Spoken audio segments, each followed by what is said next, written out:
And then it happened, Book 8, Chapter 10. Easy come, easy go. One summer evening, just as it was getting dark, Gordon was biking home from my house. I don't know how he missed it, but somehow he didn't see the silver blue convertible parked on the side of the road, and he smashed into the back of it at top speed.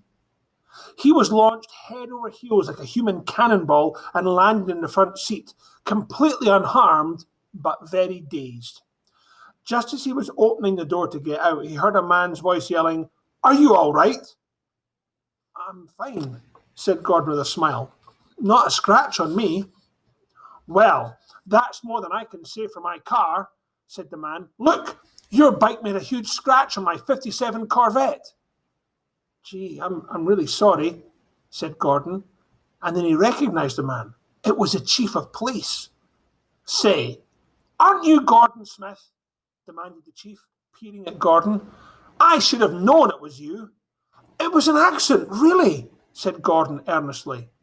"I've got a good mind to write you a ticket for careless operation of a bike. Why were you going so fast? What if my car had been a woman pushing a baby carriage? Someone could have been seriously hurt. You're required to have a light on that thing so you can see where you're going. You'll have to pay to get that scratch fixed." "But I don't have that much money," gulped Gordon. "Then let's just see what your parents have to say about this," he said, reaching into his pocket and taking out a cell phone. Knowing that there was no way out of the trouble he was in, Gordon gave the man his phone number, and 10 minutes later, his parents arrived to discuss his situation with the chief. While his parents, the chief, and his wife sat comfortably in the chief's backyard sipping iced tea, Gordon sweated it out in the front yard while they decided his fate. An hour and several drinks later, it was decided that the chief would repair the scratch himself, but Gordon would have to make it up to the chief by doing odd jobs, like cutting the grass and washing windows at his house on Saturdays. When Saturday arrived, Gordon biked over to the chief's house at the crack of dawn to begin a long day of hard labour. Now, all the windows in the front and the back of the house need washing. Then the lawn needs to be cut, and when you're done that, I want you to clean the pool. "Oh, man, that will take all day," groaned Gordon. "Exactly. That's the idea," said the chief. "My wife and I are going out today, and we'll be back at 4 o'clock. After we've inspected your work, you can go home, if you've done a satisfactory job. Now let me show you the proper way to clean the pool." As the chief demonstrated how the pool was to be cleaned, he said, "Now, there is one other thing I insist on. No one, and I mean no one, is allowed in the pool. Not you, not your friends, and especially that no good brother of mine. Do you understand? If I find out that you let anyone go in this swimming pool, you'll be working every Saturday for the rest of the summer. Is that understood?" "Perfectly," gulped Gordon. "No one is allowed in the pool." As the chief and his wife pulled out of the driveway, Gordon got the ladder from the garage, a bucket of water and some rags, and began cleaning the windows. It was hot work, and the sun beat down on Gordon, making him sweat. As he dragged the ladder around the house to begin cleaning the back windows, the water in the pool glistened invitingly.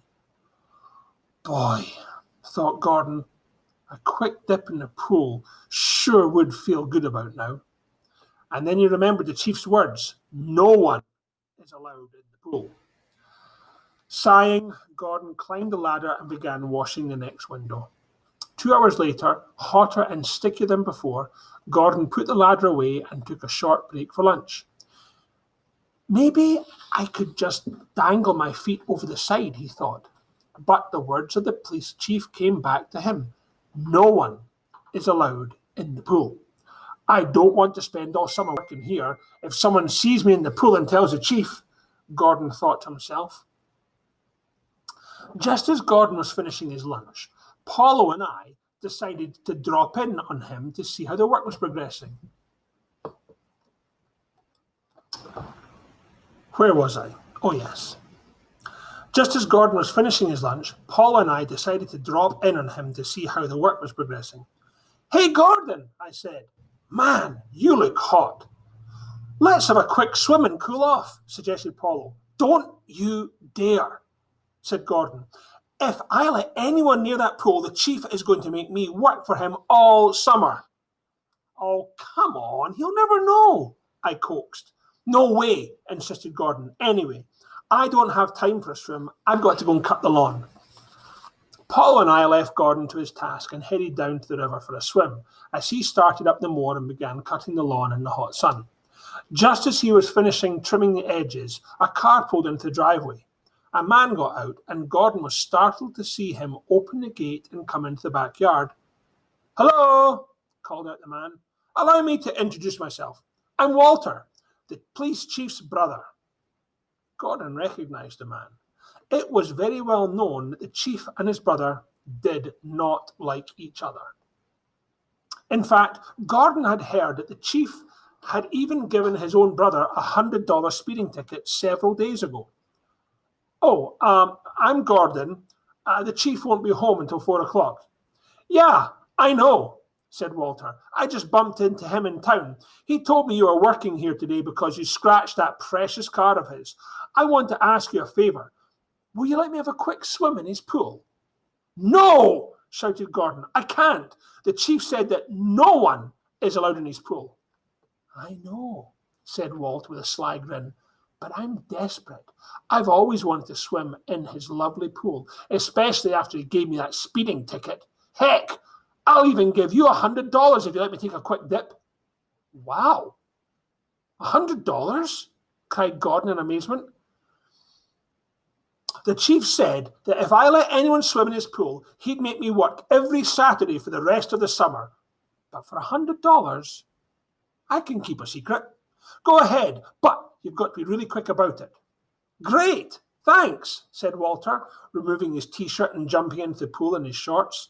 He swam several laps and then got out and did a few cannonballs off the diving board. Hurry up, warned Gordon. It's almost 4 o'clock. Okay, don't get your shorts in knots, said Walter, climbing out of the pool and reaching into his wallet to give Gordon his $100. Then he quickly dried himself off, jumped into his car and sped away. Before Gordon could put away his money, the chief came racing up the driveway and screeched to the halt. He leapt out of the car and ran up to Gordon. Was that my brother's car I just saw leaving here? He demanded. Well, yes. As a matter of fact, it was, stammered Gordon. Good.